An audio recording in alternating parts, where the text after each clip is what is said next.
राम जय जय राम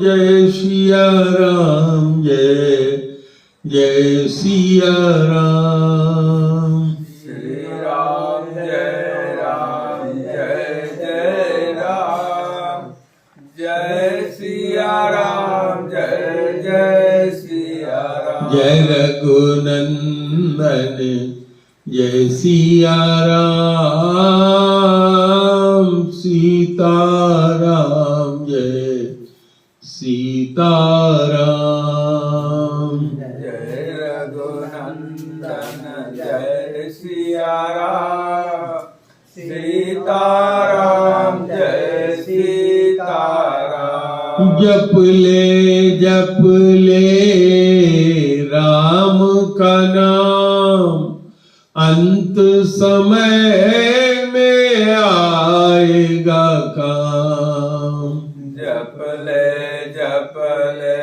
राम का नाम अंत समय में आएगा काम। जग की दौलत है बेकाम अंत समय में न आएगी काम। जग की दौलत है बेकाम अंत समय में न आएगी काम। तो जप ले आठों याम राम का नाम राम का नाम। जप ले आठों याम राम का नाम राम का नाम। एक बार प्रेम से बोलो गुरुदेव भगवान की जय। हम लोग रामचरितमानस गोस्वामी तुलसीदास जी द्वारा जो विरचित है उस पे चर्चा करते हैं। पिछले खंड में हम लोगों ने चर्चा किया था गिरा अर्थ जल बीच सम कहियत भिन्न न भिन्न बंदहु सीता राम पद इन्हीं परम प्रिय खिन्न।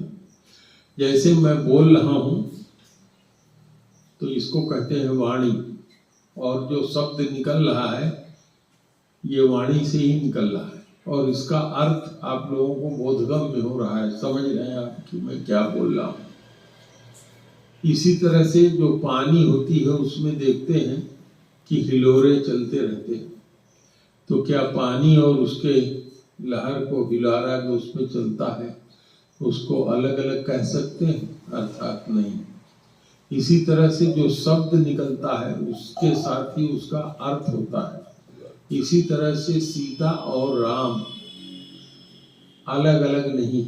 सीता या राम, अगर सीता कहते हैं तो उसमें भी राम सम्मिलित है, और सीताराम कहते हैं तो सीताराम है ही, और अगर खाली राम कहते हैं तो उसमें भी सीता जी सन्निहित है।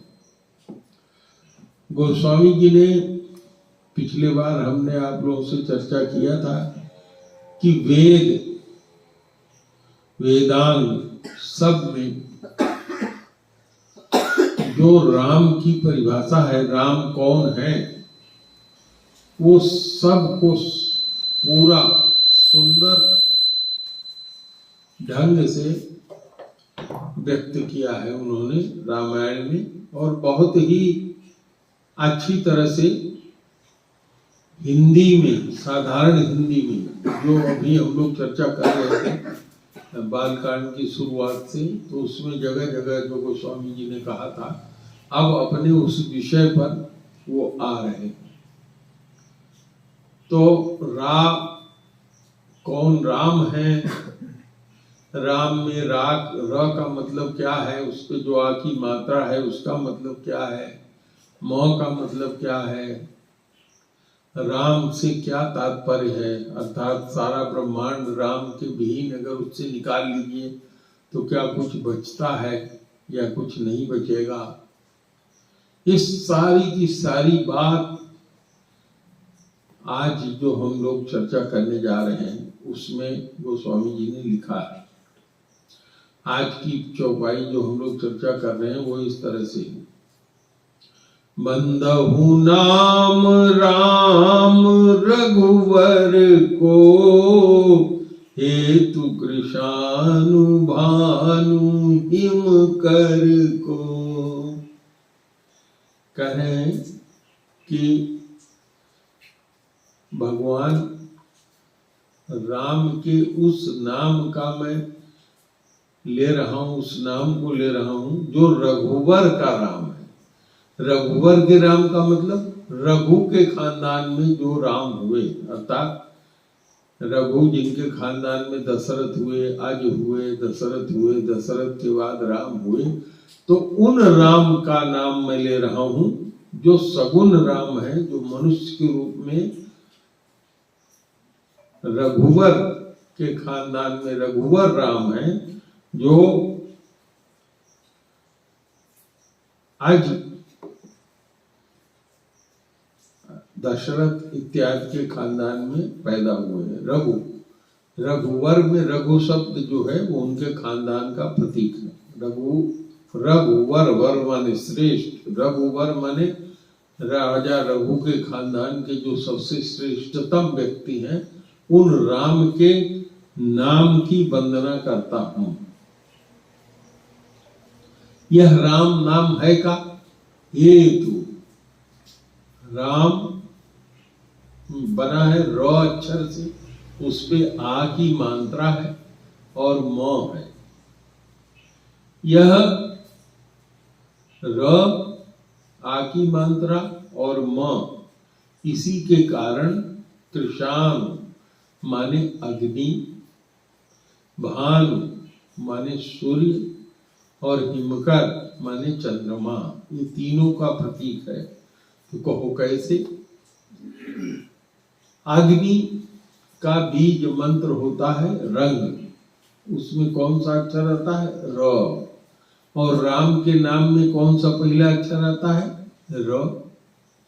तो अग्नि की जो दाहकता है, अग्नि की जो उष्णता है, अग्नि का जो प्रकाश है, अग्नि का जो जितना गुण है, वो र के कारण है। र का बीज मंत्र, र जो है बीज मंत्र है अग्नि का। तो इस तरह से राम में अग्नि सन्निहित है, माने राम के कारण ही अग्नि है, अग्नि के कारण राम नहीं है, राम के कारण ही अग्नि है। और जो र पर आ की मात्रा है, यह आ की मात्रा जो भगवान सूर्य हैं उनका बीज मंत्र है। भगवान सूर्य भानु, भानु का बीज मंत्र। बीज मंत्र का मतलब होता है कि जैसे कोई बीज हम लोग लगाते हैं, तो अदरक का बीज लगाते हैं आप, तो अदरक उससे पैदा होता है। उसी तरह से आम का बीज लगाते हैं तो आम पैदा होता है। तो राम में जो आ की मात्रा है, रा आ की मात्रा, उसी के कारण सूर्य पैदा है।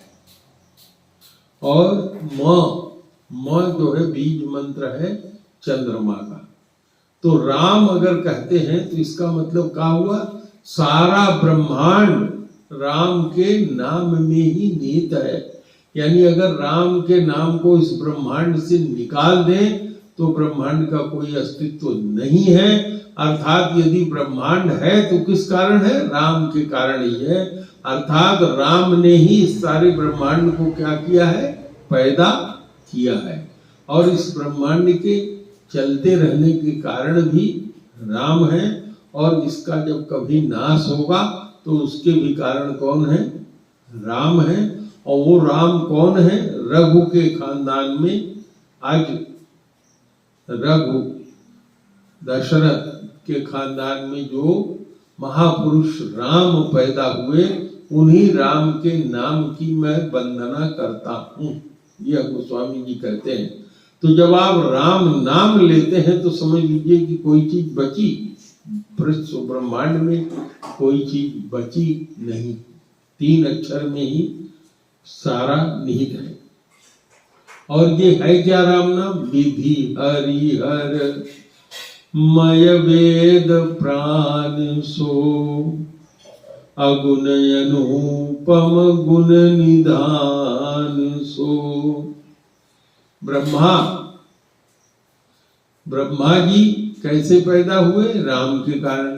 राम के नाभि से ही कमल निकला जिससे ब्रह्मा पैदा हुए।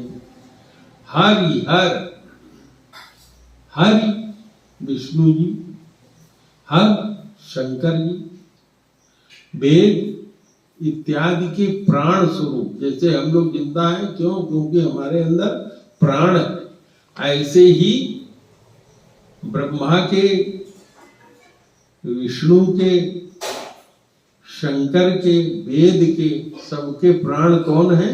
राम है। अर्थात अगर राम को निकाल दिया जाए तो इन लोगों का कोई अस्तित्व नहीं है। और क्या है? ये राम जो नाम शब्द है, ये अगुण का भी प्रतीक है, निर्गुण राम का भी प्रतीक है। और ये अनुपम है, जिसकी तुलना किसी से की नहीं जा सकती। और गुणों का क्या है? खजाना है, गुण निधान है। सारे गुण इसी में निहित है, समाहित है। तो महामंत्र जोई जपत महेशु, काशी मुकुति हेतु उपदेशु। ये जो राम नाम शब्द है, राम, ये क्या है? महामंत्र है। और इस महामंत्र का जाप कौन करते हैं? काशी के अधिपति अर्थात भगवान शंकर। और काशी में जितने जीव मरते हैं उनके लिए कहा जाता है कि जब काशी में कोई जीव मरता है तो फिर से पैदा होके नहीं आता। तो क्यों नहीं आता?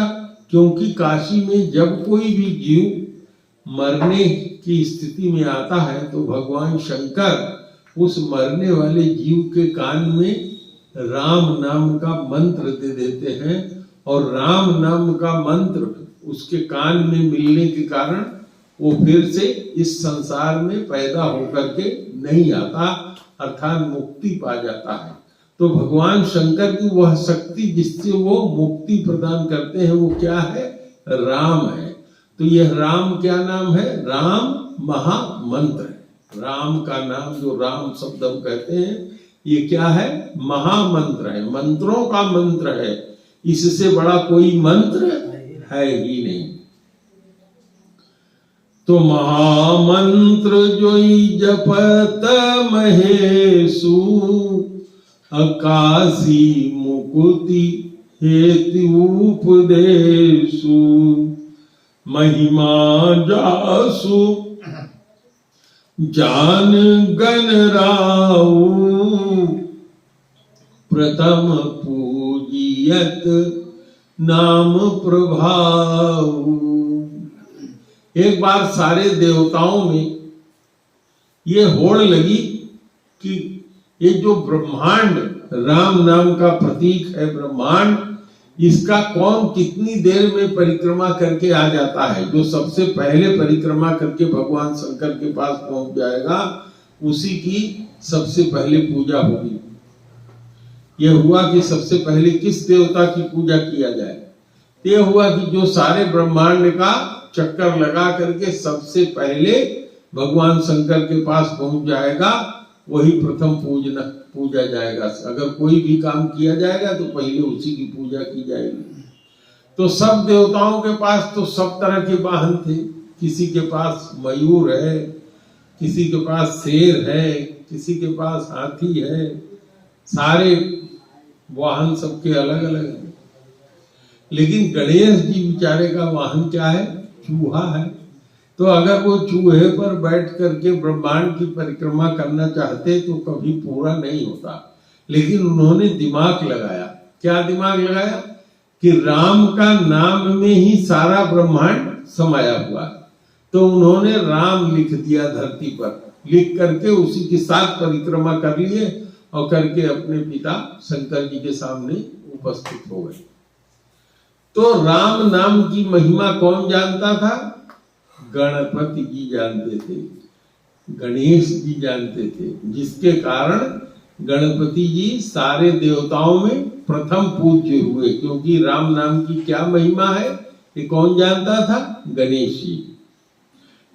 महिमा जासु जान गण राऊ, प्रथम पूजियत नाम प्रभाऊ, जान आदि कवि नाम प्रतापू, भयउ शोध करि उल्टा जापू। रत्नाकर नाम का एक डाकू था, जो बहुत पुरानी बात है, लोगों को, राहगीरों को छीन करके अपने घर का खर्चा चलाता था। एक दिन नारद जी मिले, नारद जी को भी लूटने चला, बांध दिया। नारद जी ने कहा क्यों लूटते हो? कहा बच्चों का खर्चा मैं इससे चलाता हूँ, बच्चे तुम्हारे इस पाप का भाग लेंगे? जरूर लेंगे। कहे जाओ पूछ के आओ। कहे तू उपाय बता रहे हो भागने का, तो रस्सी लेकर के नारद जी को बांध दिया पेड़ में और गया, अपनी बीवी से पूछा, कहा हम पाप करते हैं, उससे कमाते हैं, तुम लोगों को खिलाते हैं, पाप में हिस्सा लोगी? बीवी कही कि हम क्यों हिस्सा लेंगे, तुम शादी करके लाए हो, तुम्हारी जिम्मेदारी है खिलाने की, तुम पाप से कमाते खिलाते हो कि पुण्य से, उसका हम भागीदार नहीं। लड़की से पूछा, लड़की ने भी मना कर दिया, लड़के से पूछा, लड़के ने भी मना कर दिया। लौट के आए, कहे महाराज हमारा परिवार कोई पाप का हिस्सा लेना नहीं चाहता। तो उन्होंने कहा तो तुम काहे पाप के भागी बन रहे हो? जिसके लिए तुम ये पाप करते हो वही जब पाप में हिस्सेदार नहीं है तो तुम क्यों करते? तो कहे महाराज तब क्या करें? तो उनको कहा कि राम राम बोलो। तो इतने पापी थे वो कि उनके मुंह से राम फूटता ही नहीं था। राम बहुत प्रयास किए कहने का, लेकिन इतना पाप उनके ऊपर था कि राम वो कह ही नहीं पाते थे, क्योंकि कहते थे मारो काटो मारो काटो। तो नारद जी को एक उपाय सोचा, उन्होंने कहा कि मरा बोल सकते हो? तो कहा हाँ महाराज मरा बोल लेंगे। तो उन्होंने कहा तुम्हारा मंत्र यही है, मरा मरा मरा मरा मरा मरा मरा मरा मरा जपो। तो मरा मरा जपने से क्या हो जाता है? उल्टा राम राम हो जाता है। तो कहा नाम का प्रभाव आदि कवि वाल्मीकि जी ने जाना, और उल्टा नाम, सीधा वो जप नहीं पाते थे राम, उल्टा नाम मरा मरा जप करके आज उनके बराबर का कोई सिद्ध नहीं है, आज उनके बराबर का पूज्य कोई नहीं है। और क्यों ऐसे हैं वो? क्योंकि राम नाम की महिमा को वो जान गए। तो सहर्ष नाम सम सुनि शिव बानी, जपि जेई पिय संग भवानी। आप लोगों ने कथा सुनी है, क्या कथा सुनी है कि एक बार त्रेता युग में शंकर जी कुंभज ऋषि के यहाँ भगवान राम की कथा सुनने गए थे, और उनके साथ जगजननी भवानी सती जी थी। भगवान जब पहुंचे तो कुंभज ऋषि ने, अगस्त ऋषि ने उनकी पूजा किया। पूछा महाराज कैसे आए? तो उन्होंने कहा राम की कथा सुनाओ। कुंभज यानी अगस्त जी ने राम की कथा सुनाई। सती जी को यह अभिमान आ गया कि ये छोटी जात का आदमी राम की कथा क्या सुनाएगा, और कथा भी किसको सुना रहा है? जो सर्वज्ञ है भगवान शंकर, उनको कथा सुना रहा है। तो उन्होंने अभिमान बस कथा पर ध्यान नहीं दिया। जब तक भगवान शंकर वहां महीनों रहे तब तक रही वो उनके साथ, बैठती थी भी कथा सुनने के लिए, लेकिन उस पर ध्यान नहीं देती थी, क्या ये बकबक कर रहा है, ध्यान नहीं दिया। अब जैसे कथा पूरी हुई, भगवान शंकर ने सती मैया से कहा चलो कैलाश चलते हैं। जैसे कैलाश के लिए चले तो शंकर जी को याद आया कि भगवान राम ने अवतार लिया है, जब परब्रह्म परमेश्वर ने राम के रूप में अवतार लिया है। लेकिन अगर हम राम से मिलने जाएंगे तो दंडक वन, जहाँ ये कथा सुनने गए थे, जहाँ त्रेता युग में कुंभज ऋषि रहते थे, वो दंडक वन के पास ही रहते थे। दंडक वन होके ही उनका रास्ता जाता था कैलाश का। तो उन्होंने सोचा कि इसी दंडक वन में राम लक्ष्मण हैं, सीता जी का हरण हो गया है, राम लक्ष्मण इसमें हैं, लेकिन वो गोपनीय रूप से अवतार लिए हैं, मनुष्य रूप में लीला कर रहे हैं। अगर मैं सामने से मिलने जाऊंगा तो लोग जान जाएंगे कि ये भगवान है, अवतार लिए हैं। तो जिस उद्देश्य से वो आए हैं उनके कार्य में बाधा पड़ेगी। इसलिए मन में तो बड़ी इच्छा थी कि भगवान से मिले, और जैसे आगे चले उन्होंने देखा कि राम और लक्ष्मण हाय सीते करते हुए मिल गए। तो शंकर जी के मन में तो इच्छा थी ही, और उन्होंने कहा जय सच्चिदानंद घन राशि। उन्होंने कहा जय हो सच्चिदानंद भगवान की जय हो। माता सती ने कहा कि अरे पागल हो गए हो क्या, भांग ज्यादा चढ़ गई है, बौरा गए हो, धतूर ज्यादा चढ़ गई है।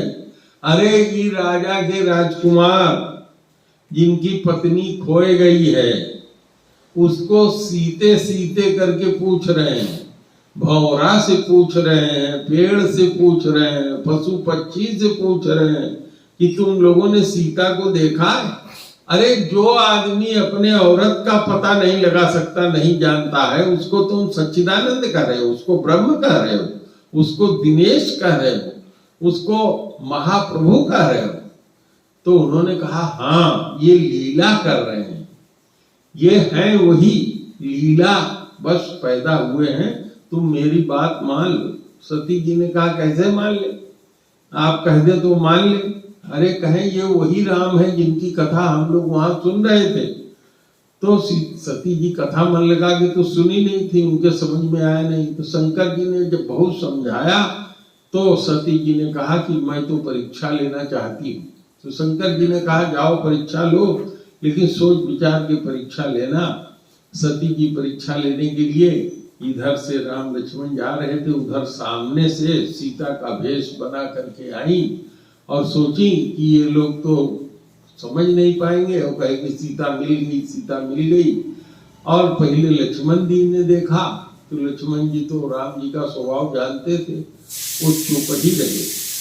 तो गोस्वामी जी लिखते हैं लक्ष्मण दीख उमा कृत वेशा। उमा उनका नाम तब हुआ जब सती जी मर गई। तो लक्ष्मण जी को क्या दिखाई पड़ा कि ये सती जी जो सामने सीता का वेश धारण करके आ रही हैं, अब यही इनके मरने का कारण होगा और ये उमा के रूप में पैदा होंगी।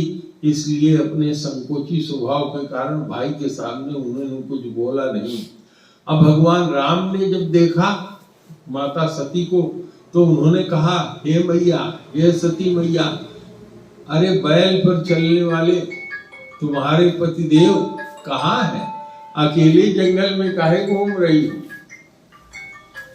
अकेले जंगल में काहे घूम रही हो। तो वो शर्मा गई कि ये तो हमारा भेद इन्होंने जान लिया। और फिर भगवान ने अपना स्वरूप दिखाया।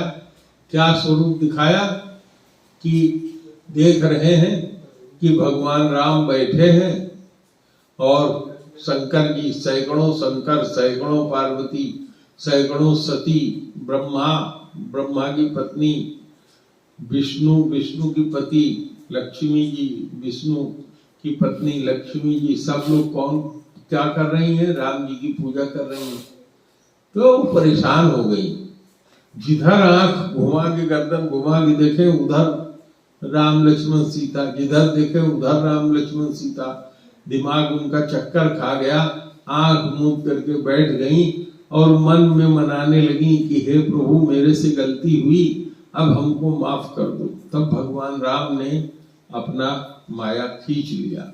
जब माया खींच लिया और लौट के ये गई शंकर जी के पास, तो शंकर जी ने पूछा कैसे परीक्षा लिया। तो सती जी ने कहा कुछ परीक्षा नहीं लिया महाराज, झूठ बोल दी, और जैसे आपने प्रणाम किया था वैसे ही हमने भी प्रणाम किया। तो शंकर जी कहे कि जब प्रणाम करना था, हमारी ही बात मानना था, पहले क्यों नहीं माना तुमने, गई परीक्षा लेने। तो उन्होंने ध्यान करके देखा, जब ध्यान करके आंख बंद करके ध्यान करके देखा पीछे क्या घटना हुई, तो देखा कि इन्होंने तो सीता का रूप धारण कर लिया। क्योंकि भगवान शंकर भगवान राम के भक्त हैं और सीता उनकी माता हुई, पूज्या हुई। तो उन्होंने कहा कि इसने चूंकि हमारी पत्नी ने सीता का वेश बना लिया, तो अब इसको मैं पत्नी के रूप में रखूंगा तो धर्म और मर्यादा भंग होगी। तो उन्होंने अपने मन ही मन संकल्प लिया कि अब ये जो सती हमारी पत्नी है, इसको मैं पत्नी के रूप में नहीं रखूंगा। संकल्प ले लिया। जब उन्होंने संकल्प ले लिया तो आकाशवाणी हुई कि हे भगवान शंकर, तुम्हारे अलावा ऐसा दुरूह संकल्प, ऐसा कड़ा संकल्प कोई और ले नहीं सकता। माता सती ने बार बार पूछा शंकर जी से कि महाराज आपने कौन सा संकल्प लिया है, लेकिन भगवान शंकर दूसरे का सील रखने वाले हैं। तो सील यही होता है, आज सील रखने वाला आदमी संकोची होता है, अपना आदमी क्यों न हो, किसी को सच्ची बात बता करके दुख नहीं देता। नाना प्रकार की कथा सुनाते हुए भगवान शंकर पहुंच गए कैलाश पर, और वहां जब पहुंचे तो बरगद के पेड़ के नीचे वो तपस्या में बैठ गए, और 1,87,000 बरस की तपस्या के बाद जब उनका ध्यान टूटा, माता सती ने देखा कि भगवान जग गए हैं, राम राम कर रहे हैं, तो दौड़ के गई। तो भगवान ने उनको सामने आसन दिया। पत्नी को तो बगल में बैठाया जाता है, सामने आसन दिया। सामने आसन किसको दिया जाता है? माता को। तो समझ गई कि अब यही प्रतिज्ञा इन्होंने किया था कि अब हमारे साथ पत्नी का व्यवहार नहीं करेंगे। वो सोचने लगी कि कब हमारा शरीर नष्ट हो। उनके बाप दक्ष थे, उन्होंने यज्ञ किया, उसी यज्ञ में जाकर के उनको अपना शरीर छोड़ना पड़ा। तो जब दोबारा पार्वती के रूप में पैदा हुई और भगवान शंकर से शादी हुई, बहुत तपस्या और जद्दोजहद के बाद, तो उनका नियम ये था कि प्रतिदिन नाश्ता करने से पहले, खाना खाने से पहले नहा करके 1000 विष्णु जी का सहस्त्र नाम, जो राम भी जिसमें सम्मिलित है, सहस्त्र नाम वो करती थी। तो शंकर जी ने उनको आवाज लगाई, अरे पार्वती आ जाओ नाश्ता के लिए। तो कहीं महाराज सहस्त्र नाम का पाठ कर रहे हैं भगवान का। तो उन्होंने कहा आओ मैं बताता हूँ। जैसे आई तो उन्होंने कहा एक बार राम कह दो। एक बार राम कह देने से भगवान विष्णु जो परब्रह्म परमेश्वर है, उनके 1000 नाम लेने के बराबर एक बार राम कहना है। वो मान लिया पार्वती जी ने, और एक बार राम कह करके, चूंकि एक बार डहकी गई थी, वो धोखा खाई थी, भगवान शंकर की बात मान लिया। इससे भगवान शंकर बहुत प्रसन्न हुए और माता पार्वती को अपने शरीर में आधा अंग बना लिया। तब से भगवान क्या हो गए हैं? अर्धनारीश्वर। भगवान शंकर का स्वरूप अगर आप देखेंगे तो आधा अंग में माता पार्वती है और दाहिने आधे अंग में भगवान शंकर है। दाहिना पैर, दाहिना हाथ, दाहिना गर्दन शंकर जी का, और बायां पूरा हिस्सा माता पार्वती का। तो इतना प्रसन्न हुए राम कहा जब मान लेने से, कि उन्होंने तुरंत उनको अपनी अर्धांगिनी बना लिया। यही कहें, सहस्र नाम सम सुन शिव वाणी, जप जेई पिय संग भवानी। भगवान शंकर ने उनको बहुत प्यार किया और अपनी अर्धांगिनी, अपने शरीर में आधा हिस्सा दे दिया।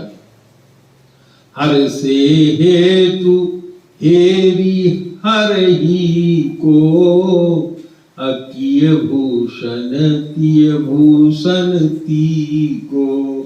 जो हमने आपको कथा सुनाई वो यही है। इतना प्रसन्न हुए शंकर जी कि इसने मेरी बात मान लिया, तो उन्होंने माता पार्वती को अपनी अर्धांगिनी बना दिया, अपने शरीर में आधा हिस्सा दे दिया।